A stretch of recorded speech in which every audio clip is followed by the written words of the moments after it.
maybe you can tell us how it was to do study abroad. Yeah, it was awesome. I went to UBC, University of British Columbia, and luckily I could go during the COVID period because a lot of university, not in Canada like other Asian countries or a lot of European countries, decided not to allow students to come.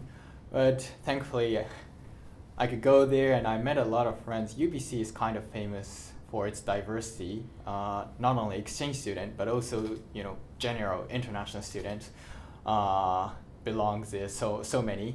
I heard about 30% of the students are international students, and I shared a room with 5 other roommates who was from Canada, India, China, Singapore, and Turkish, which is so diverse. It was like, living in a small world. And yeah, of course, I learned mainly about economics because that's my major, but I took some courses about, city planning or global warming because Vancouver is kind of famous for green city, and I wanted to learn about, how our generation should, deal with this economic and also global climate problem.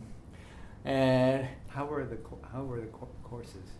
Were they challenging? oh yeah, I thought it was so challenging, so I only took 3 courses for each term, so total 6 courses.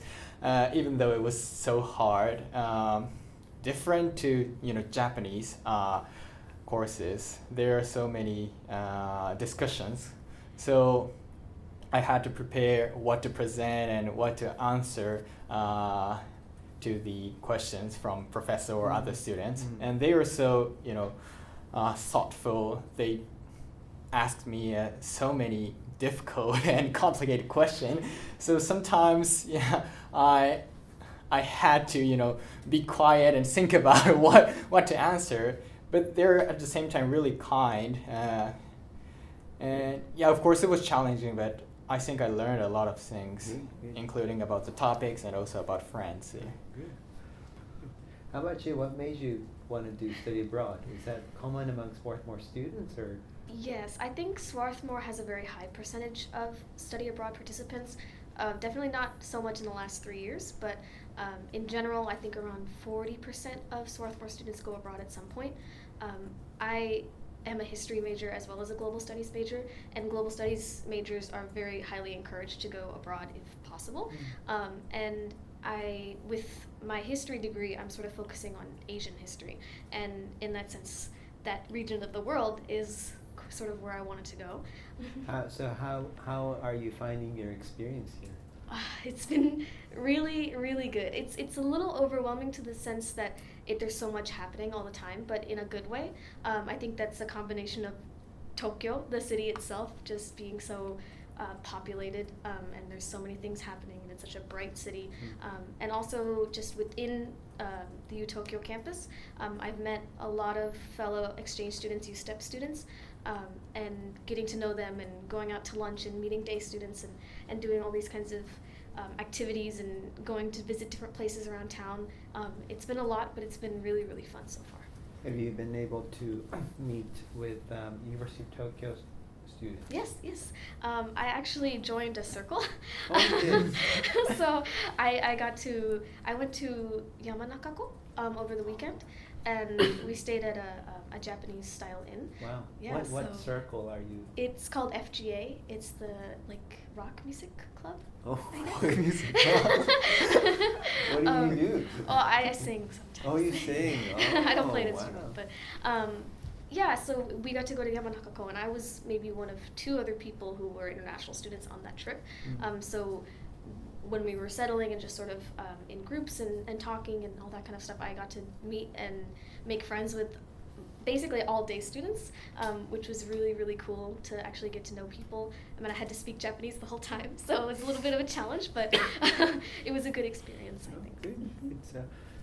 So in terms of affiliation, Sneha belongs to the Center for Global Education. So she is our center student, and I'm very happy to hear that she's having a good time. And have you had any like challenges or difficulties?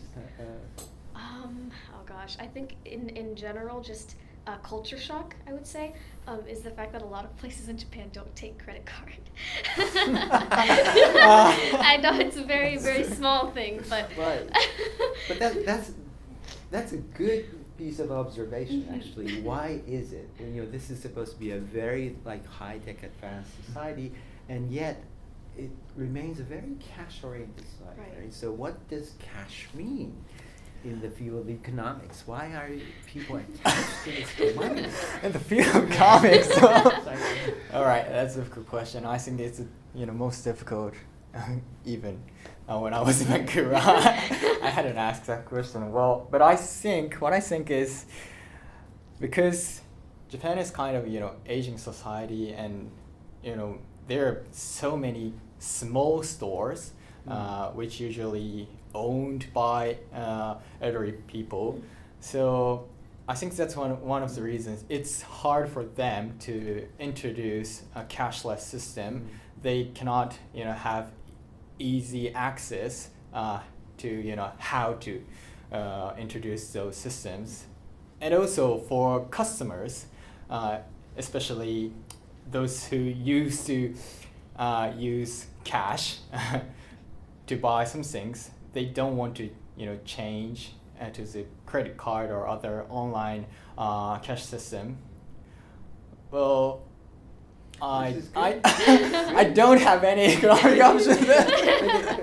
This is the kind of like dialogue and interaction that we want to create. Like you come here and think, why can't I use credit cards? Like you want to buy something for 100 yen, and if you produce credit card here for 100 yen purchase, people are looking at you, what are you doing, right? But it's just the norm in the States and many other places. So what does that signify? How do we understand Japanese culture and society from that context? What does money mean? So we can go into the philosophy of money and to the issue of aging, and perhaps like these small mom and pop stores, all kinds of things. So your fresh observation brings wonderful conversation on campus, and this is the kind of inspiring dialogue that I want to see happening at Hongo and Komaba and Kashiwa campuses and everywhere. So this is great. It's like your culture shock. Why I want to use credit card and debit card and I can't use cash. And Tito Sensei, he's teaching, one of the global liberal arts courses that we launched this past April. How's that going? Can you tell us how that's going? Yeah, it's going well. I have 11 students. Although it's titled Chemistry for a Sustainable World, I only have 3 chemists. Okay, I have a mechanical engineer, 2 biomaterial sciences students, 2 biologists, 1 data and material scientist. So we have a mixture, and one thing I try to help the students to understand is that I try to help them to connect the dots. Okay, it was very important that I know their background, so that when I'm teaching them, I help them to see how their field fits in what I'm teaching. So the chemists might feel that, why are we not talking about chemistry only? But I also make the chemists understand that without all these other disciplines, all the chemistry you're doing is a total waste of time. So that's what we do, and we attach those disciplines to the Sustainable Development Goals. Okay, the 17 of them. So actually, we go through that every morning at the beginning of class. They have to know those goals. So I give them the pointer. Okay, tell me what that one is, and we go around the class. That is our ritual for starting the morning. Yeah, but it's been very interesting. Definitely, I've enjoyed it. Do you have exchange students there as well, or? Yes. So far I have 9 exchange students and 2 Japanese students that took the FLOW and ALICE courses. So local students. Yeah. And one of them was my former FLOW student in 2022, first year student. Oh, good. So she or he took your class? Yes. Oh, that's wonderful. Unfortunately, it was online, so I couldn't remember when she came to me. So at the first week of class, she came to me, Tito, since I took your FLOW class. Did you? I remember the voice, but I couldn't connect it with the name. Well, she must be so happy to see you. Yeah, so I went back to my data and checked my record. Oh, yes, yeah, you were here. Okay. So we are giving students a chance to take the courses pass-fail, gohi, as well. They can choose whether they want to have it graded from A, B, C, D, F, That's good. or That's really good. pass-fail. Do you think that's good? Definitely, Good. definitely. I'm glad to hear that. Because we thought really hard about this, and we wanted to make it possible for as many students to take this class. And I know some students are very worried about their grades, Yeah. but and they don't feel confident. So, Yeah, I mean, I just had, and I agree with Kota too. I, as an instructor too, I like the pass-fail because as an instructor at the university, I don't think this is well, maybe because I've left the university now. I would rather prefer the students come in and focus on the skills that they will gain rather than the grades. I need to get a 90, I need to get an 80. Yeah. You know, I mean, who cares whether you get a 90 or 80 after you've left the university? It's how you can use the skills that you've learned while you're at university. So I try to make my students understand it's what you learn that matters, not the grades. I know you may not agree with me now, but in the long run, it will be. So I totally like the pass-fail because I get this data scientist coming to me that, Tito, I haven't done chemistry, but I mean, what should I know? And funny enough, this particular student actually is more responsive in class than some of the chemists because the student is just picking the concepts and connecting the dots. So that's really fulfilling for me as an instructor. Yeah. So one of the things that I want to emphasize for GlobE is that we listen to the voices of the students and faculty about what they think are important for providing them with chances to have a global experience. Because, you know, I can think on my own for ages, but if what I think doesn't resonate with the students or my colleagues, it makes no sense and doesn't mean anything. So I want to ask you, what should I do to support students to be more global from your experience, or now that you're here, you can observe and you can tell us what do you think we should do?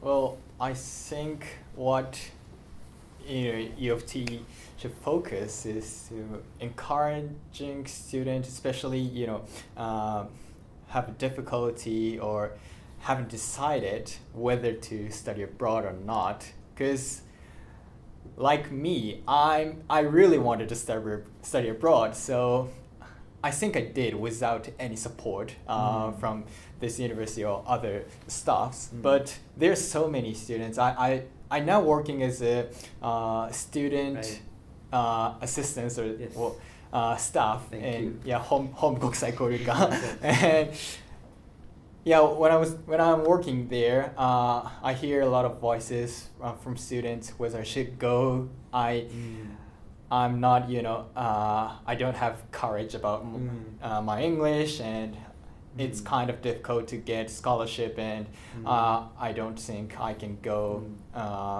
because of that, money problem.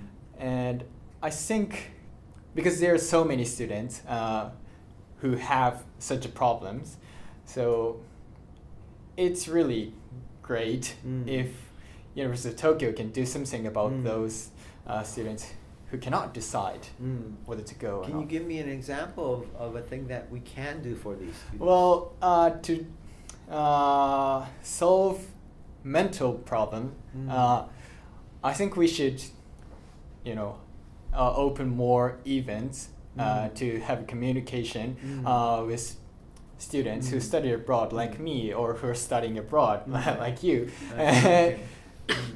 Yeah, when I was in first year, second year, yeah, there are some events, but I think people joining that event are almost those are really interested in study abroad. So it shouldn't be mandatory, but I think there should be some events which a lot of people, including not interested in study abroad, can join. Okay. This is the kind of thing that we are doing, but we want to continue listening to the voices of students like you. So we're very grateful for your comment and your work at the Kokusai Goryeo Suishinka. Thank you. How about from your perspective? What do you think we should do? Yeah, I think so far, the one thing that I've noticed when talking with other USTEP students or other exchange students in general is that I think most people would love for the University of Tokyo to sort of create events where both day students and international students can sort of talk more. I guess the connection, in the sense that I was a little bit more lucky in the fact that I joined a circle, so I was immediately placed in the sort of like day student environment. But for those of us who don't speak Japanese at N1 level, or are in classes where there aren't many students who are day students joining the class, it's a little hard to meet people, especially because there's only 90 USTEP students and there's 30,000 regular students. So it's a little bit difficult, I think, for people to sort of make that jump and like talk to people and get to know more like actual Japanese students. So I would love to see University of Tokyo and the Global Center sort of create maybe like interaction events, sort of like maybe like going out to dinner or like stuff like that to sort of have people. I know there are some, but I would love to see more where day students and USTEP students or exchange students could be able to meet and maybe chat and get to know each other. Yes, we will continue working on that. We do hold some events, but the number can be more. And I know the exchange students and many international students want that kind of opportunity. And when I talk to many Japanese students, they say, "Oh, of course we want to meet with the international students." So the desires are there, but somehow we need to create this chance for them to meet and talk. So we want to do that through events, and we have like language exchange sessions and things like that. So we will continue working on that. That's a great piece of advice. How about from you as a faculty member? What are the things that we should be doing? Well, as a faculty member, my students are my focus. So I mean, I think the courses that we've started here at the center, that's very good, because one of the complaints that I hear from some of my students, even taking my course now, is that they don't know the type of courses they can take before they come into the University of Tokyo.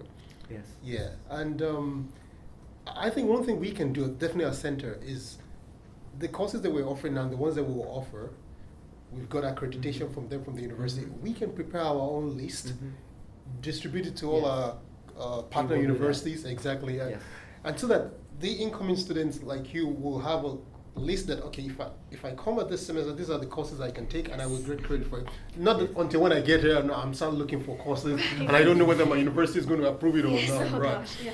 So I think that's one thing that we definitely can do, and of course, with time, these courses will grow. That's a very important point, and we will be doing that. Because the syllabus is only available in the end of March, right? Yes. And international students who come, they want to know what courses are available. But they don't have the information until they arrive. I totally agree. Well, when I was looking for courses to study in UBC, I was looking for syllabus of the last year's courses. So this is a problem common among many universities, and we want to encourage our colleagues to write their syllabus early, but it's a bit difficult to do. I was really very happy. I mean, I have two Japanese domestic students in my class, and I was really very happy, to see them, interacting. Are they chemistry students? No, I think they're biomaterial sciences. One of them was my former flow student. So what I do put them in groups, separately. Good. With the other USTEP students, and I see them discussing, and it's very helpful, because, I mean, not all of our students will travel abroad, but at least maybe even before they travel abroad, taking a course at the Global Center can give them that confidence. Okay, I've been to the Global Center, I can survive the Global Center. Now let's take it one level up. Well, all I tell our students, every one of them will have to have some kind of global career, whether they stay in Japan or they leave Japan. That's not escapable. It's inevitable, whatever you do. Saying we want to be able to create an environment that better prepare them for that. It's very interesting. When I speak to day students and I introduce myself and get to know people, they always tell me that they were a bit shy to come up to me and speak to me, whether that be because they weren't confident in their English or they didn't know how to properly talk to, I guess, a foreign person. But after we sort of got talking and more people joined the conversation, especially over the weekend at Yamanakako, they were all super curious about my life abroad and coming to Japan and life in Japan, and they wanted me to try all these konbini snacks, and it was really, really interesting. They were like, "Have you ever had popcorn?" And I was like, "Yeah." You're from the States. But it was a very wholesome experience, just this sort of cultural exchange that we got to have, and they were all very curious, and I was very curious, and it was really nice to sort of have that experience, and I think it would be really cool if we got to do that abroad. Thank you. Yeah. Okay, that's great.